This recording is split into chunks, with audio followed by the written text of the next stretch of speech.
그럼에도 학교 측은 여전히 학교 폭력 정황이 없었다는 입장입니다. 때문에 제대로 된 사후 조사도 진행되지 않고 있습니다. 이어서 김도훈 기자가 보도합니다.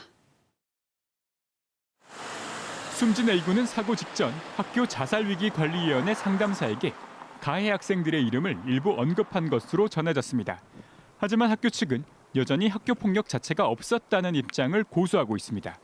학교 폭력이 없었던 만큼 학교폭력위원회는 열리지 않았고 가해 학생 조사도 필요 없다는 입장입니다.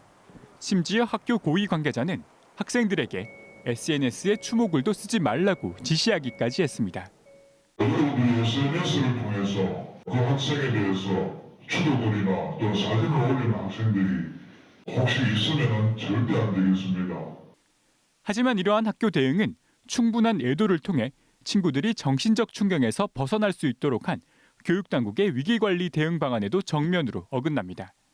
SNS 추모 이런 거 다 내려라. 아이들 입을 막으려고 할 게 아니라 본 게 있으면 뭐라도 얘기를 해라. 그리고 앞으로 이런 일이 발생하지 않도록 최선을 다하자. 그렇게 해줬으면 좋겠어요. 이에 대해 학교 측은 SNS 추모글 게시를 만류한 건 유언비어 확산을 막기 위한 조치였다고 설명했습니다. 한편 KBS 취재 이후 대구시 교육청은 해당 사건과 학폭 연관성 등을 다시 들여다보겠다고 밝혔고 경찰은 수사를 진행하고 있습니다. 학교 폭력 정황이 추가적으로 속속 드러나는 가운데 교육당국이 어떤 조치를 내릴지 주목됩니다. KBS 뉴스 김도훈입니다.